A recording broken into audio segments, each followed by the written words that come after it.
ഈ പൂവെടുത്തിട്ട് കാണിച്ചു തരാം. ഇതിങ്ങനെ എതളെടുക്കും. എതളെടുത്തിട്ട് അന്നത്തെ പെന്നുണ്ടാവുമല്ലോ, ഹീറോ പെന്നുണ്ടാവും, മഷി നിറക്കണ പേനയാണ് ഉണ്ടായിരുന്നത്. ആ ഹീറോ പെന്നിന്റെ ടോപ്പ് എടുത്തിട്ട് ഇതിങ്ങനെ കുത്തി മുറിക്കും. അപ്പൊ എന്താവും, നല്ല പൊട്ടാവും, നല്ല ബ്രൗൺ കളറ് വലിയ പൊട്ടാവും. എന്നിട്ട് ഇത്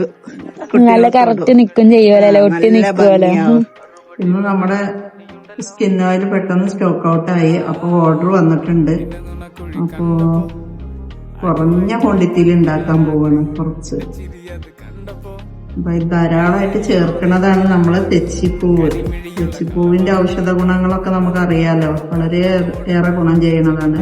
ഇത് ന്യൂ ബോൺ ബേബി മുതൽ അങ്ങോട്ട് തേക്കാൻ പറ്റിയ ഓയിലാണ്. എണ്ണ തേച്ച് കുളിക്കണത് ബോഡിക്ക് വളരെ നല്ലതാണ്. മസാജ് ചെയ്ത് എണ്ണ തേച്ച് കുട്ടികളെ കുളിപ്പിക്കുന്നത് കുറച്ചും കൂടി ഗുണമുള്ള എണ്ണയും കൂടി ആയിട്ടുണ്ടെങ്കിൽ കുട്ടികൾ കളർ വെക്കാനും സ്കിന്ന് സോഫ്റ്റ് ആവാനും സ്കിന്നിലുള്ള ഡ്രൈനെസ് മാറാനും ഒക്കെ ഹെൽപ്പ് ചെയ്യും.